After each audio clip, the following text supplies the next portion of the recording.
Muito bem, meus irmãos, uma bênção podemos participar essa noite mais uma vez da celebração da Ceia do Senhor. Mas agora vamos voltar a nossa atenção para a Palavra de Deus.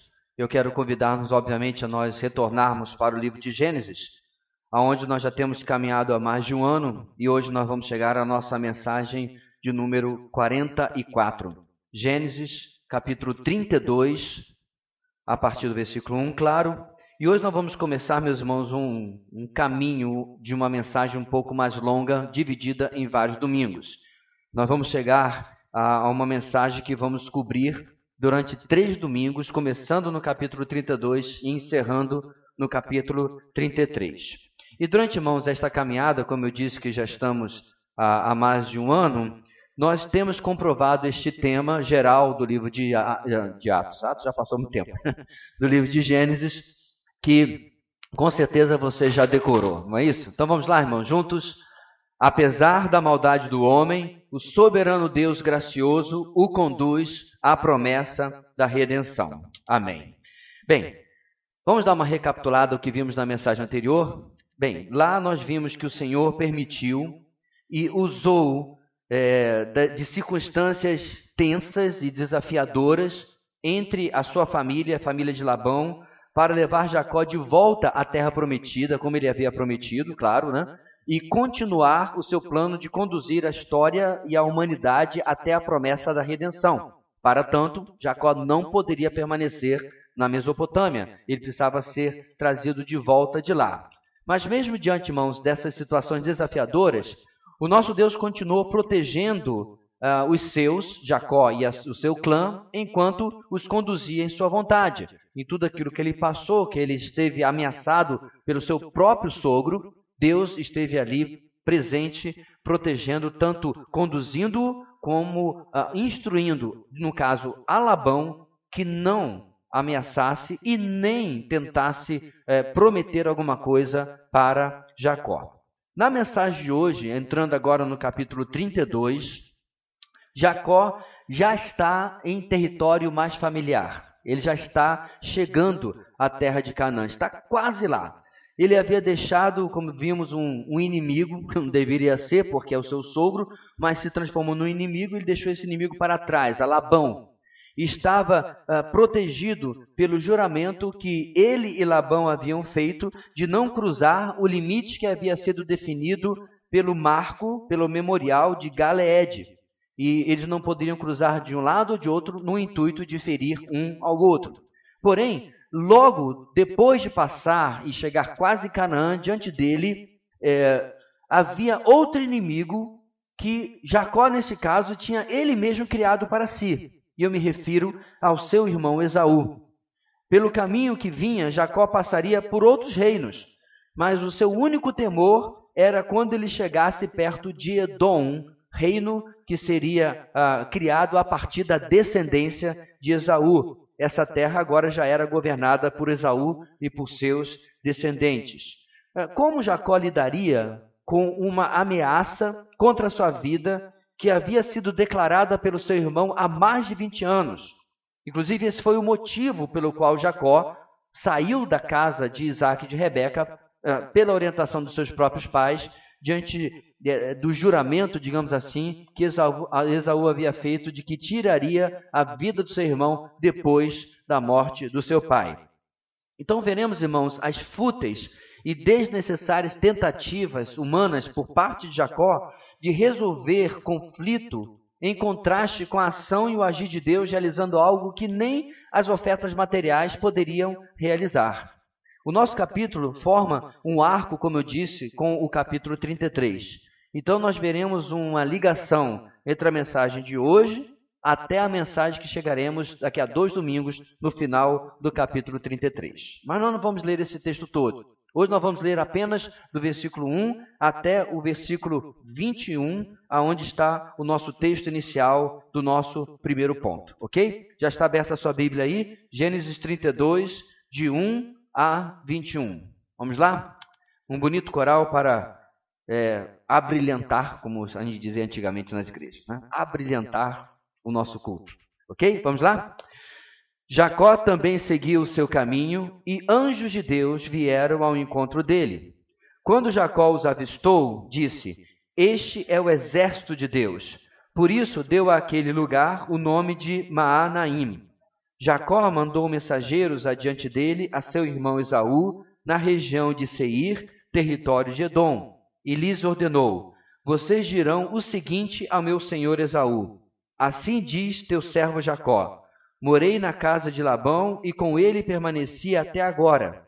Tenho bois e jumentos, ovelhas e cabras, servos e servas. Envio agora esta mensagem ao meu senhor para que me recebas bem. Quando os mensageiros voltaram a Jacó, disseram-lhe: Fomos até seu irmão Esaú, e ele está vindo ao seu encontro com 400 homens. Jacó encheu-se de medo e foi tomado de angústia. Então dividiu em 2 grupos todos os que estavam com ele, bem como as ovelhas, as cabras, os bois e os camelos, pois assim pensou: se Esaú vier e atacar um dos grupos, o outro poderá escapar. Então Jacó orou: Ó Deus de meu pai Abraão, Deus de meu pai Isaque, ó Senhor que me disseste: volte para a sua terra e para os seus parentes, e eu o farei prosperar. Não sou digno de toda a bondade e lealdade com que trataste o teu servo. Quando atravessei o Jordão, eu tinha apenas o meu cajado, mas agora possuo 2 caravanas. Livra-me, rogo-te, das mãos de meu irmão Esaú, porque tenho medo que ele venha nos atacar, tanto a mim como às mães e às crianças. Pois tu prometeste, esteja certo de que eu o farei prosperar e farei os seus descendentes tão numerosos como a areia do mar, que não se pode contar. Depois de passar ali a noite, escolheu entre os seus rebanhos um presente para o seu irmão Esaú: 200 cabras e 20 bodes, 200 ovelhas e 20 carneiros, 30 fêmeas de camelo com seus filhotes, 40 vacas e 10 touros, 20 jumentas e 10 jumentos. Colocou cada rebanho sob o cuidado de um servo e disse-lhes: Vão à minha frente e mantenham certa distância entre um rebanho e outro. Ao que ia à frente, deu a seguinte instrução: Quando meu irmão Esaú encontrar-se com você e lhe perguntar: A quem você pertence? Para onde vai? E de quem é todo este rebanho à sua frente? Você responderá: É do teu servo Jacó. É um presente para o meu senhor Esaú, e ele mesmo está vindo atrás de nós. Também instruiu o segundo, o terceiro e todos os outros que acompanhavam os rebanhos. Digam também a mesma coisa a Esaú quando o encontrarem. E acrescentem: Teu servo Jacó está vindo atrás de nós. Porque pensava: eu o apaziguarei com esses presentes que estou enviando antes de mim. Mais tarde, quando eu o vir, talvez me receba. Assim, os presentes de Jacó seguiram à sua frente, ele, porém, passou a noite no acampamento. A palavra de Deus vai nos ensinar, irmãos, nas próximas, esta e 2 mensagens, neste texto de 2 capítulos, a seguinte grande ideia: a contínua ação do Senhor, a despeito das nossas crises de confiança, reforça a seriedade das suas promessas. É um enunciado longo, mas você pode anotar. A contínua ação do Senhor, a despeito das nossas crises de confiança, reforça a seriedade das suas promessas. Hoje iniciaremos, irmãos, como eu disse, esta mensagem de 3 domingos, onde vamos cobrir os capítulos 32 e 33 e vamos apenas até o versículo 21, que fizemos a nossa leitura. Em todas essas mensagens, nós vamos perceber como que Jacó, de novo, possui aquela oscilação entre a confiança no Senhor e a confiança nos seus próprios métodos. Algo que nós vimos não apenas nele, é claro, mas também em seu avô Abraão, principalmente. E nessas mensagens nós vamos ver como Jacó vai fazer certos golaços, gols de placa, marcando muita coisa boa aqui, mas principalmente como ele havia feito isso antes do nosso texto, mas agora ele não consegue manter uma constância da sua fé, uma constância da sua confiança no Senhor.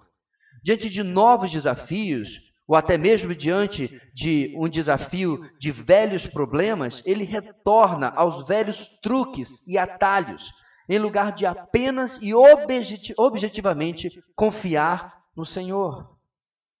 Nesta primeira parte, por exemplo, ele toma conhecimento de que seu irmão Esaú está vindo ao seu encontro.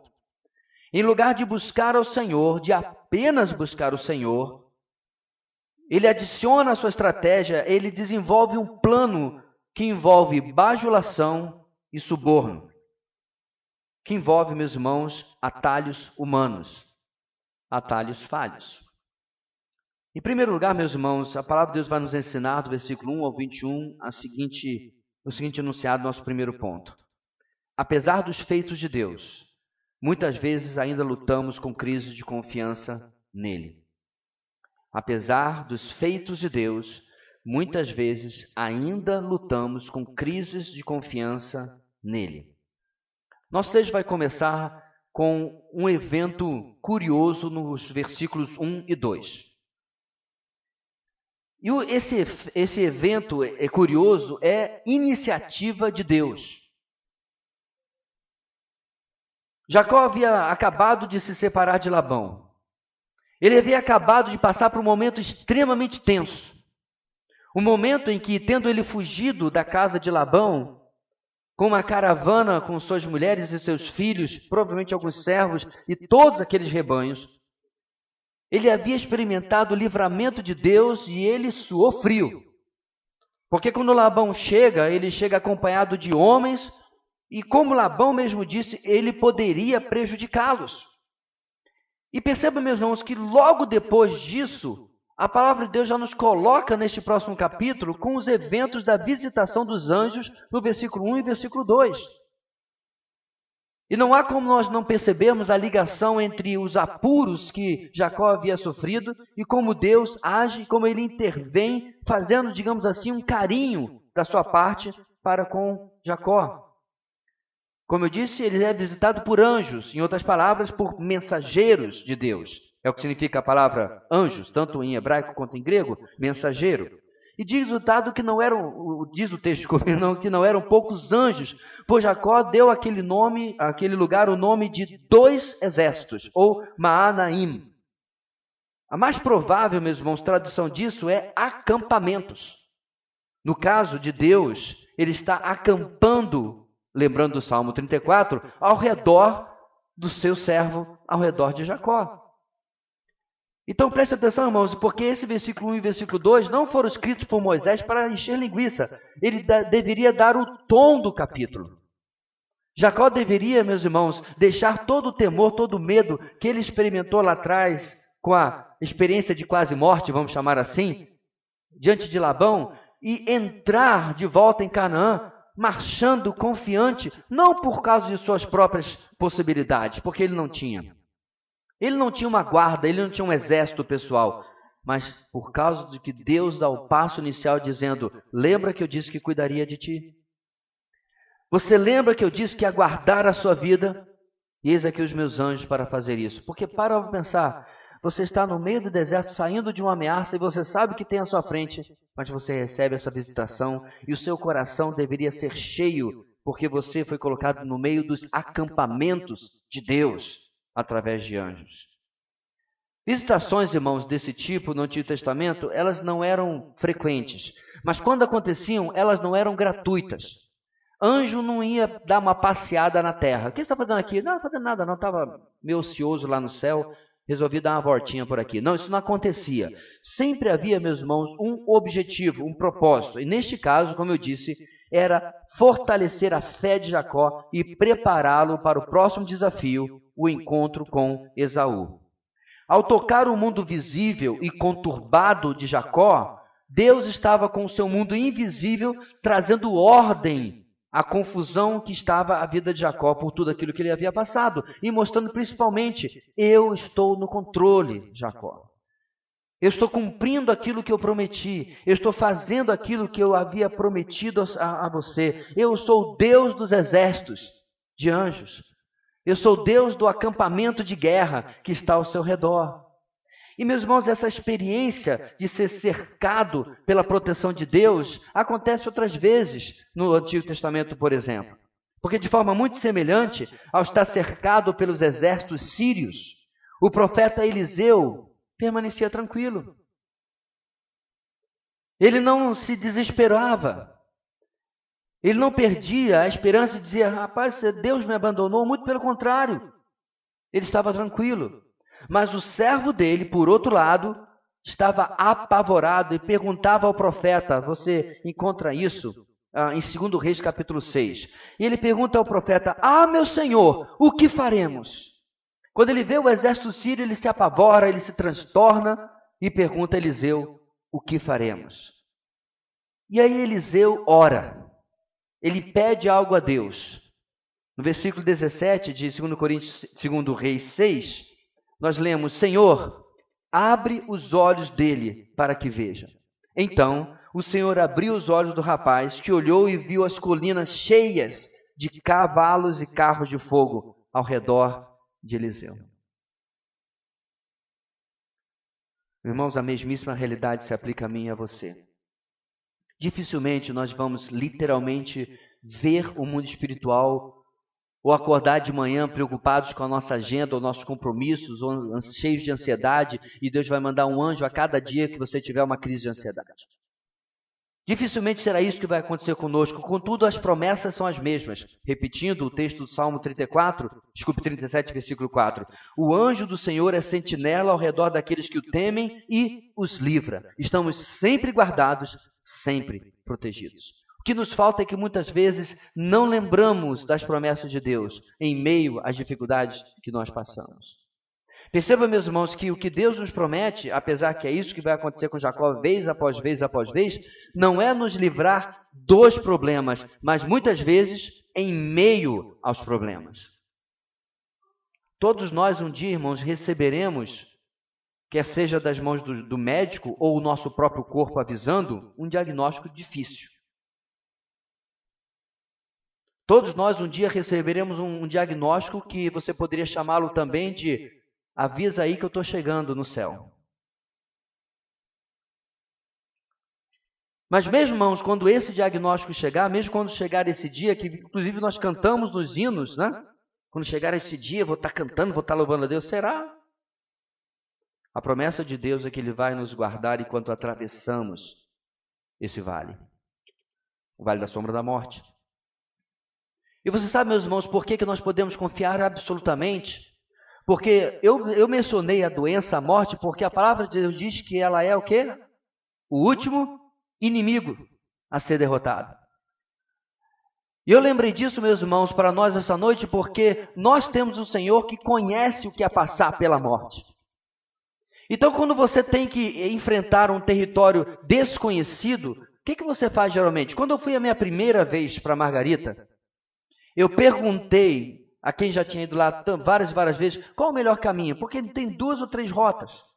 Aí alguém falou, não, vai por aqui, porque por aqui tem uma estrada melhor e por outra, e assim foi. Então você pergunta a quem já percorreu o caminho, dá uma dica, dá um bizu. O que eu faço para chegar melhor até o outro lado? Não é isso que a gente faz? De vez em quando alguns me perguntam assim, pastor, eu estou indo lá visitar a sua terra, visitar o Rio de Janeiro. O que eu faço? Eu dou várias dicas como você voltar.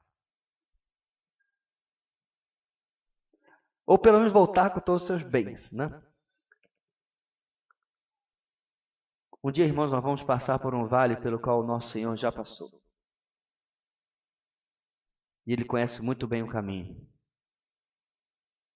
E esse vale pode ser chamado de vale da sombra, mas quando Ele passou, se transformou no vale da luz.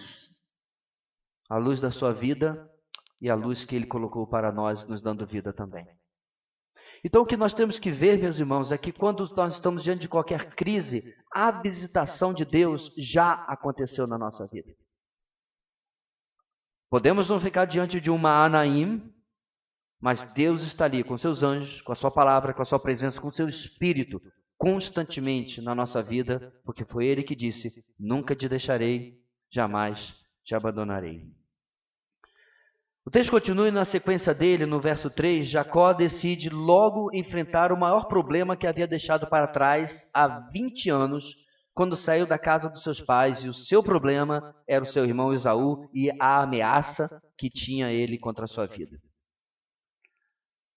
Logo após receber os mensageiros de Deus, isto é, os anjos, agora ele envia os seus mensageiros à sua frente. Esaú, irmão, já tinha se fixado naquilo que seria conhecido por muito tempo como o reino de Edom. o reino de Esaú. Ele estaria presente, este reino, na história de Israel por todo o tempo. Por exemplo, você vai encontrar a menção de Edom na profecia de Obadias. Na verdade, Obadias faz a sua profecia contra Edom. No último livro do Antigo Testamento, Malaquias, Edom é citado novamente. Então nós estamos vendo aqui, meus irmãos, a Gênese, o começo daquilo que seria um reino que duraria ainda durante milhares de anos. Até pelo menos o final do Antigo Testamento e até nos dias de Cristo, mesmo com a invasão romana.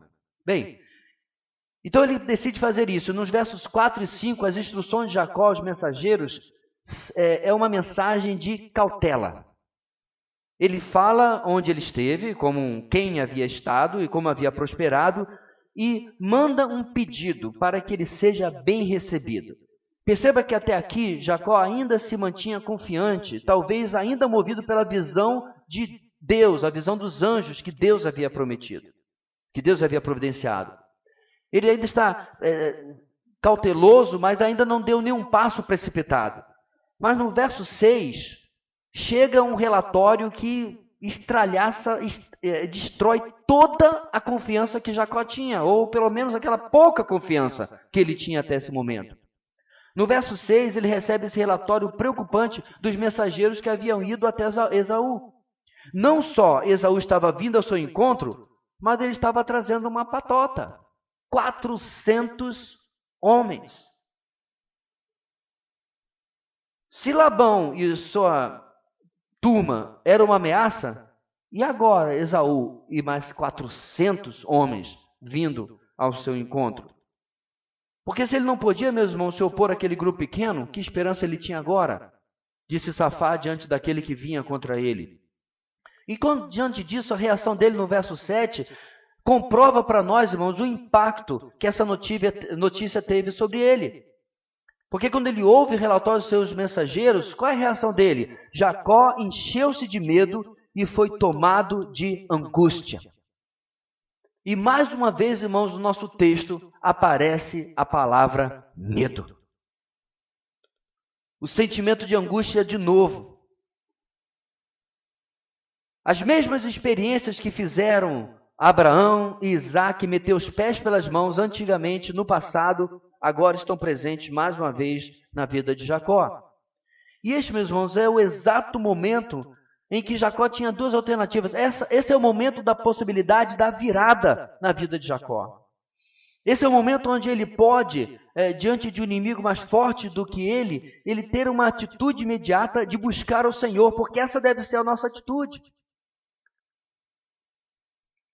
Quanto maior é o nosso inimigo, maior deve ser a nossa percepção do nosso Deus. E essa percepção está diretamente ligada à nossa confiança nele. Deixa eu explicar de novo. Se você tem um inimigo enorme na sua vida, meu irmão, a única maneira de você combater esse inimigo é com uma arma maior. Então, deixa eu explicar para você. O nosso Deus é o nosso Deus, ok? Está comigo até agora? Você não vai mudar o tamanho dele. Mas como você vai lidar com esta situação? O seu inimigo está aqui atacando.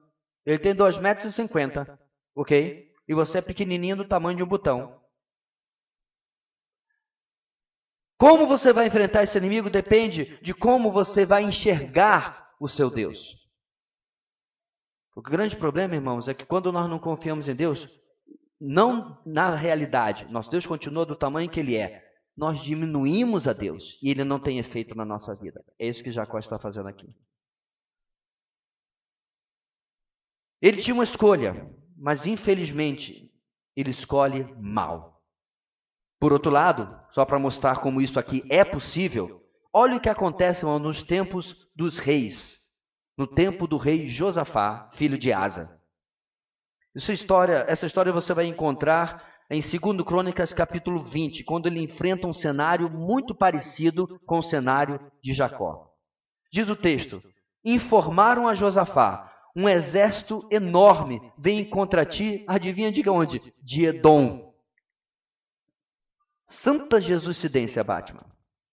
Do mesmo lugar que vem a ameaça contra Jacó.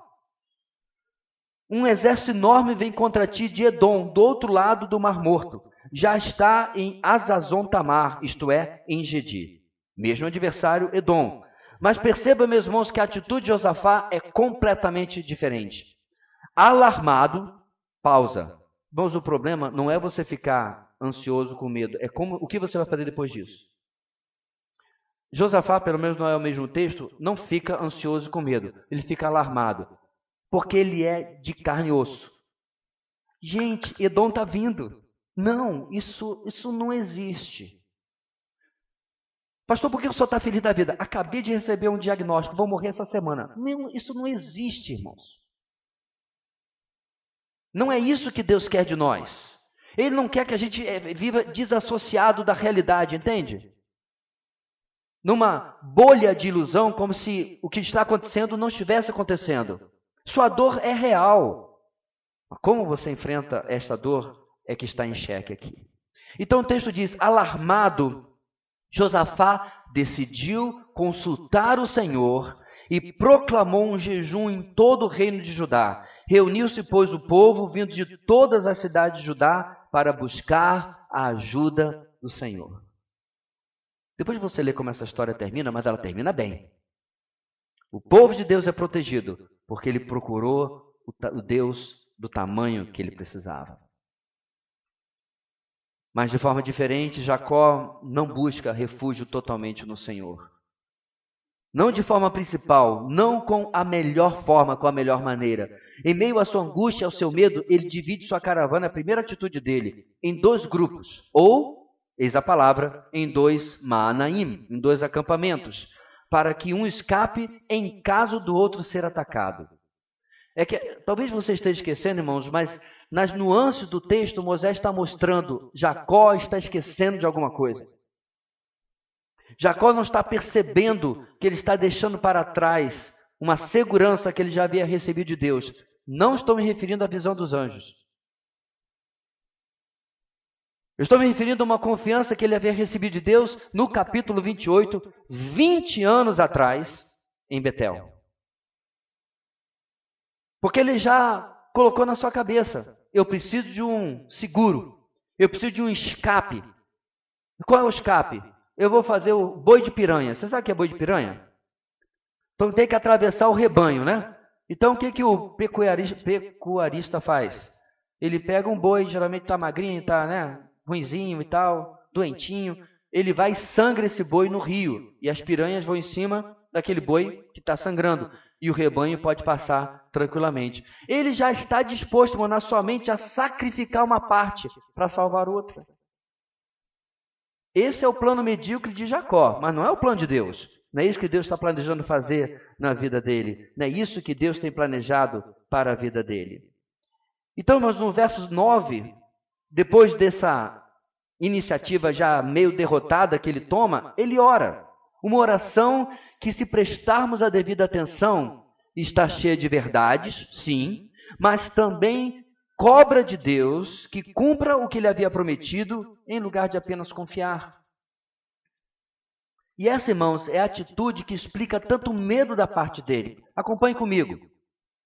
Ou entregamos nossas vidas nas mãos do Senhor para que Ele faça o que quiser fazer, ou seremos tomados pelo medo de quem teme que Deus não faça o que nós queremos que Ele faça. Eu vou repetir, irmãos, porque quando ele chega e diante de Deus fala, Senhor, eu te clamo, eu te busco, porque o Senhor prometeu, quando ele começa a impor a Deus contra a parede, quando ele começa a empurrar Deus contra a parede, o que ele está dizendo? O Senhor não ouse a fazer uma coisa que não é o que eu estou pedindo. Senhor, eu o meu filho convulsionando aqui na emergência do hospital. Como é que eu oro, irmãos? Como é que você pede a Deus? Será que você tem direito a colocar Deus na parede? Até mesmo num caso como Jacó, que tinha uma promessa audível da parte de Deus e personalizada para Jacó com amor. Ele tem esse direito de dizer, olha o que o Senhor prometeu. Olhe lá. Só faltava ele dizer, se o Senhor não fizer, a sua reputação, o Senhor vai ter umas 2 estrelas de 5 no máximo. As pessoas não vão confiar mais quando o Senhor fizer alguma promessa. Então ele coloca Deus, por assim dizer, contra a parede, em lugar de apenas confirmar. Então, repetindo, ou entregamos nossas vidas nas mãos do Senhor para que Ele faça o que quiser fazer, ou seremos, irmãos, tomados pelo medo de quem teme que Deus não faça o que Ele quer, o que Ele pede. Então somos tentados a agir por nós mesmos e a negociar, barganhar e até subornar a Deus, como se tal coisa fosse possível. A oração, irmãos, voltando para ela, começa lembrando ao Senhor que Ele está nessa, Jacó, porque o próprio Deus havia começado toda essa história com o seu pai Abraão, com o seu pai Isaac. Então ele vai lá atrás dizendo assim, vamos ver como é que eu cheguei até aqui. Que havia ordenado também que retornasse à sua terra. Em outras palavras, estou em apuros porque o Senhor me trouxe até aqui. A lógica dele deveria ser outra. O Senhor me trouxe até aqui, com promessa de cuidado. Isso eu já sei, então não tenho o que temer. Deixa eu abrir um parênteses aqui, meus irmãos. Eu não estou sendo duro com Jacó. Eu estou sendo duro com todos nós, comigo. Porque se a nossa confiança, meus irmãos, é só quando Deus faz, ou só se Deus fizer aquilo que eu e você queremos, alguma coisa está muito errada na minha vida. Parece uma ilustração que eu vi há muito tempo atrás, em que havia o trono de Deus e havia uma forma, né, de Deus assim, sem só o contorno humano, sem olhos, sem nada, só uma forma assim. E Deus estava, na verdade, na frente do trono de joelhos e o ser humanozinho sentado, pequenininho, no trono enorme ali. Invertemos as posições. Invertemos o lugar. E começamos a querer ditar para Deus aquilo que Ele tem ou aquilo que Ele não tem que fazer. Olha como continua. No verso 10, Jacó diz, pelo menos a maior verdade da sua oração.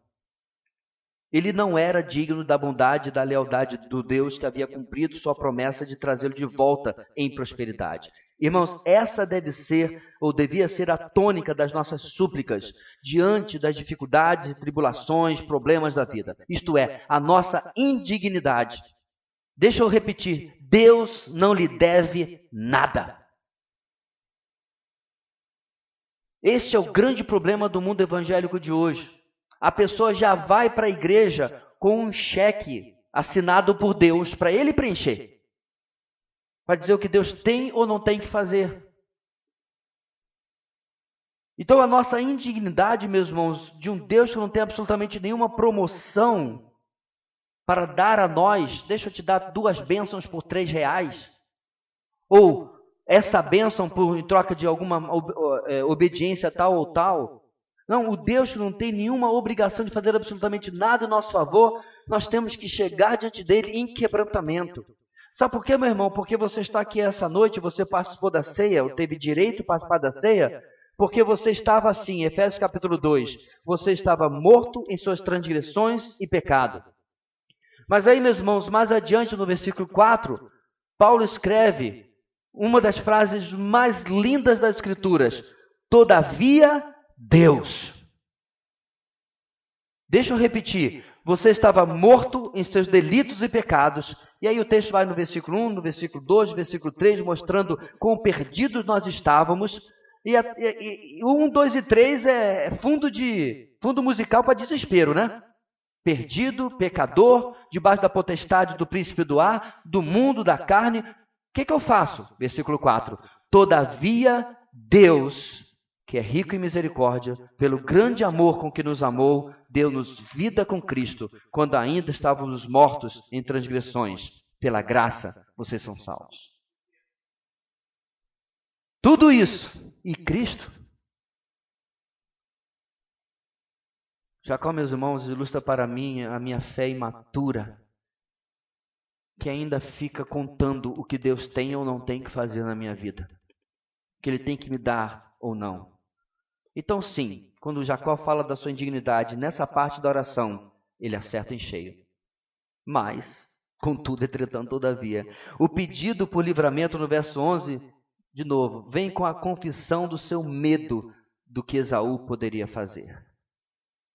Veja, irmãos, o medo Tal como nós já tratamos em outras mensagens, ele não é algo ruim em si. Se houve um barulho no seu quintal, você não vai saltitando e correndo para lá, você vai cauteloso. Ele aumenta a sua adrenalina, aumenta a dopamina, a cortisona, sei lá mais o que, e você vai pronto, né? Uau, para chegar lá e defender a sua família, né? Pelo menos. Né, macharada? Se eu souber de alguém que diz assim, amor, vai lá, você vê comigo, por favor. Mas você vai tenso. O medo é bom. Ele produz cautela, certo? Você não parte para cima de um adversário que nem um doido, porque você calcula aquilo que você vai fazer e o medo é bom por causa disso. Quando você tem que subir no telhado para consertar alguma coisa e você percebe que a sua escada de madeira está toda podre, o medo entra aí também, para dizer para você, não confia não. Você vai cair dessa escada aí, ok? Mas não é isso que nós temos aqui. Esse medo, meus irmãos, aqui é outro. Jacó possui uma promessa clara e específica do Senhor, tal como Isaac, tal como Abraão em suas experiências. E Jacó tinha uma promessa que era a extensão dessas promessas feitas a seu pai e seu avô.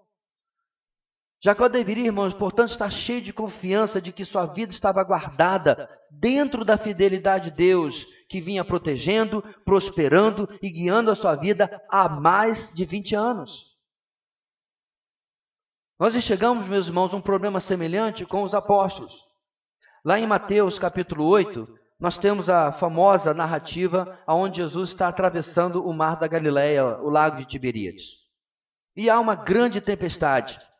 E aí Jesus vira para eles e diz essa declaração tão conhecida: homens de pequena fé.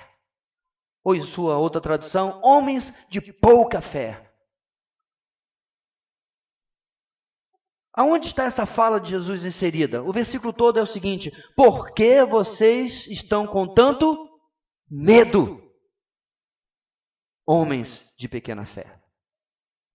Quais eram as circunstâncias? Eles estavam no meio do mar da Galileia, em um barco de cerca de 10, 12 metros apenas, em meio a uma tempestade. Humanamente falando, meus irmãos, justifica-se. É um cenário aterrorizador. Com certeza eles estavam mais familiarizados do que eu, mas eu que não sou alguém familiarizado com barcos, eu estaria apavorado também, com certeza. Contudo, humanamente falando, pode-se compreender assim, mas não espiritualmente, porque primeiro, eles tinham o Senhor dormindo na popa do barco. Popa é a parte de trás. Ele estava dormindo. Já estavam caminhando com ele há mais de 1 ano e meio, chegando a 2, e Jesus está dormindo. Em outro texto paralelo, chegam a cobrar de Jesus: mestre, isso não importa que a gente morra, não. Só faltou dizer: o Senhor não nos ama? Você já orou isso para Deus? O Senhor me ama? Se o Senhor me ama, por que isso aqui está acontecendo? Por que esse vento? Por que essa tempestade? Por que Esaú com 400 homens? Por que isso está acontecendo comigo? E o medo deles não era justificado também, meus irmãos, em segundo lugar, porque este mesmo Senhor havia chamados para segui-lo em uma missão. E aí o que acontece? Então ele se levantou e repreendeu os ventos e o mar e fez-se completa bonança, diz o resto do texto. Deixa eu completar porque tem outro resto. Quem é este que até o vento e o mar lhe obedecem? A declaração dos apóstolos, meus irmãos, reflete a mesma experiência de Jacó. Ele ainda não conhecia Deus direito. E aí está, meus irmãos, uma grande lição para nós. Se meus joelhos tremem, a primeira coisa que deveria tremer é tremer por que eu estou com medo. O que me falta de conhecer do meu Deus, de me deixar desta maneira? Por que eu estou temendo este adversário, este diagnóstico, este problema, o que quer que seja? Por que eu estou fazendo do meu Deus tão pequeno, tamanha miniatura, e tornando-o menor do que o meu adversário? Enquanto ele é este que repreende o vento e o mar. Porém, irmãos, o medo, como eu disse, este mal utilizado recurso, apaga de nossas mentes quem é o Senhor, apaga o que Ele tem feito em nossas vidas, apaga suas promessas e como elas não falham e como elas nunca caem por terra. Aconteceu com Jacó, aconteceu com os apóstolos do barco, acontece conosco também. E este medo leva Jacó a cobrar de Deus, como eu disse, que cumpra a sua palavra. Irmãos, nunca digamos para Deus, pois tu prometeste, achando que podemos cobrar alguma coisa do único ser, como eu disse, que não deve nada a ninguém. Porque orações, irmãos, movidas pelo medo e não pela fé, raramente são seguidas por ações e atitudes cheias de confiança em Deus. Pegou? Porque orações movidas pelo medo e não movidas pela fé, raramente são seguidas por ações e atitudes que sejam cheias de confiança em Deus. Dito e feito. Diante, meus irmãos, do medo que o toma, do versículo 13 em diante, é exatamente isso que vamos constatar na vida de Jacó. Ao pedir ajuda a Deus, motivado pelo medo e não em plena confiança, Jacó se submete aos ditames do medo. Porque o medo, irmãos, exige que você faça alguma coisa. Que você tome a frente. Tome aqui Agar, a minha serva. Toma aqui, vamos enganar o seu pai Isaque. Vai lá, faz isso, faz aquilo. Esse é o medo de que as coisas não vão do meu jeito. E eu tomo a frente da narrativa. Eu saio de personagem naquilo que Deus está escrevendo, e eu quero ser aquele que escreve. Jacó separa um presente, mas você também pode chamar de suborno. E que suborno? São 550 animais. Gente, isso é muito bicho. Isso para ter uma ideia, meus irmãos, como que Jacó havia experimentado o cumprimento realmente da promessa de Deus de prosperidade. Porque com certeza ele não estava dando todos os seus animais. 550 animais. Uma pequena fortuna em bichos para apaziguar qualquer sentimento de vingança que Esaú pudesse ter ainda nutrido nos últimos 20 e tantos anos. Se Esaú fosse daqueles que vingança é um prato que se serve frio, esse aqui estava congelando. E esse presente, irmãos, em hebraico significa uma oferta, se pronuncia minha, uma oferta, olha só, não é uma oferta que um pai dá para um filho, por exemplo. Não é um presente que você dá para um amigo querido.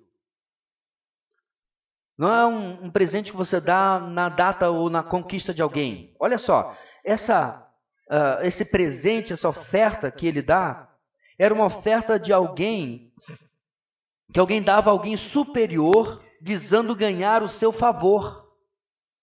Como, por exemplo, quando você chegava em um reino estrangeiro e você dava ao rei daquele lugar para ganhar o seu favor.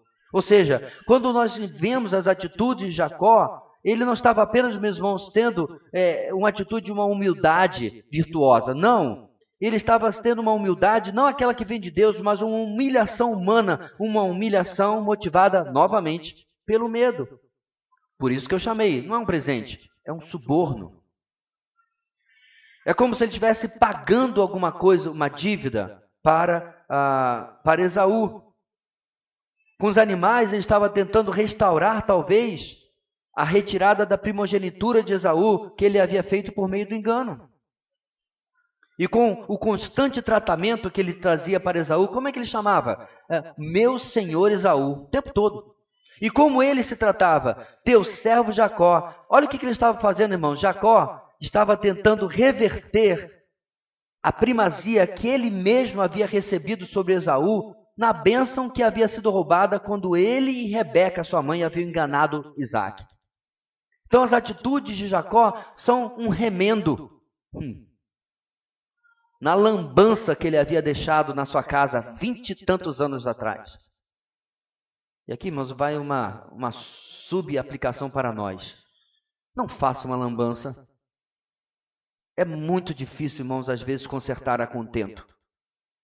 É como aquela história da fofoca, da maledicência, lembra? Em que um noviço foi dizer ao monsenhor do mosteiro que havia ficado chateado com ele e espalhado um monte de inverdade, fake news, sobre o seu superior. E estava arrependido, queria consertar. Aí ele falou para o noviço: pega essa pilha de folhas de papel e coloca na frente da capela. E amanhã você volta comigo. Quando ele voltou no dia seguinte, o monsenhor do mosteiro falou assim: agora vai lá e cata todas as folhas. Eram 600, todas as folhas que eu lhe dei.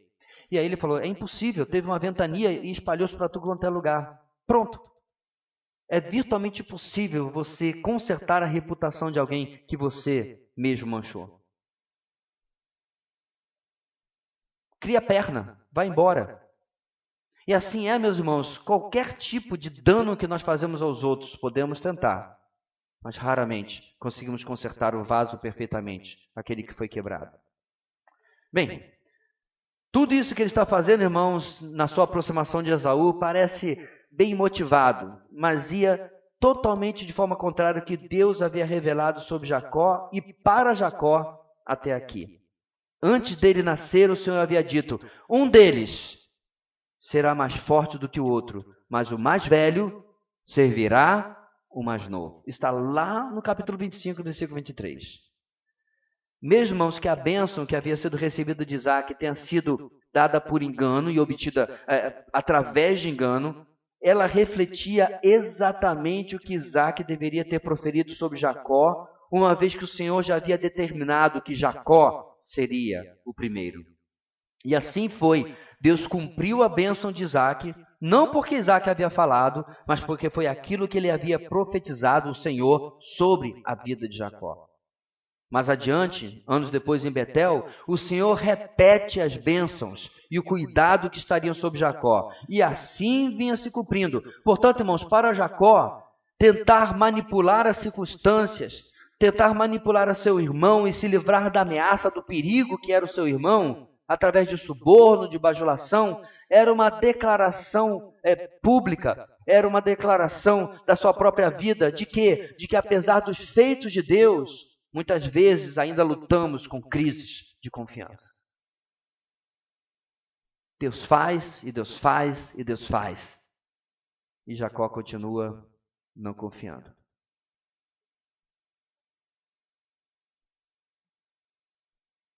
Jacó lutava, nós lutamos. E nos esquecemos, meus irmãos, de texto que a gente gosta de repetir, porque está decorado. Que ele é socorro bem presente na hora da provação, por exemplo. Será que é? Será que a nossa confiança transpõe as limitações que as circunstâncias nos apresentam? De compreender tudo e não, às vezes, não compreender nada? Será que nós temos essa confiança real? Porque, mais uma vez, nosso texto, meus irmãos, o holofote não é Jacó, ou não está sobre Jacó, não está sobre Esaú. Mais uma vez, o holofote está onde sempre tem que estar, no Deus que é absolutamente fiel. O Deus de Abraão, de Isaac e de Jacó é o nosso Deus também. O Deus fiel. E eu termino essa parte da nossa mensagem, irmãos, que vamos continuar na semana que vem, com as palavras de um encarcerado, com as palavras de um homem condenado. Um homem, aos olhos dos homens, já morto. Um homem que antes de ser encarcerado e condenado à morte, ele foi apedrejado, açoitado, foi abandonado por antigos companheiros e havia sofrido diversas decepções dos homens. Aliás, tal como seu Senhor e Salvador também havia sofrido. Eu lhes deixo com as palavras de Paulo, escrevendo da prisão em 2 Timóteo capítulo 2, 11 a 13. Esta palavra é digna de confiança. Se morremos com ele também viveremos. Se perseveramos, com ele também reinaremos. Se o negamos, ele também nos negará. Se somos infiéis, ele permanece fiel, pois não pode negar a si mesmo.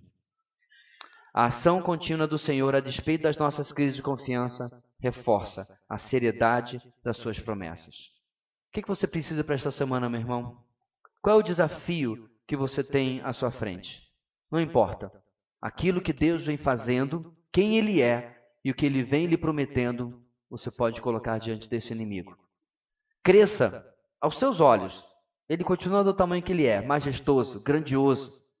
Quão grande é o nosso Deus, mas cresça aos seus olhos e o seu inimigo ficará pequeno e baterá em retirada. Deus querido, muito obrigado pelas tuas grandes e ricas promessas, pelas quais tu continuas gerando vida, fé, confiança em cada um de nós. Ajuda-nos para que nós possamos enfrentar o caminho desconhecido com confiança, porque o Senhor já passou por ele. Ajuda-nos, ó Deus, a nós não sucumbirmos ao medo, ao temor aos homens, ao temor das consequências, antes confiarmos que o Senhor está no controle e vai agir. Dá-nos uma semana, ó Deus, debaixo destas verdades e sendo ministrados pelo Teu Espírito para agir conforme agrada ao Senhor. É o que oramos em nome de Jesus. Amém.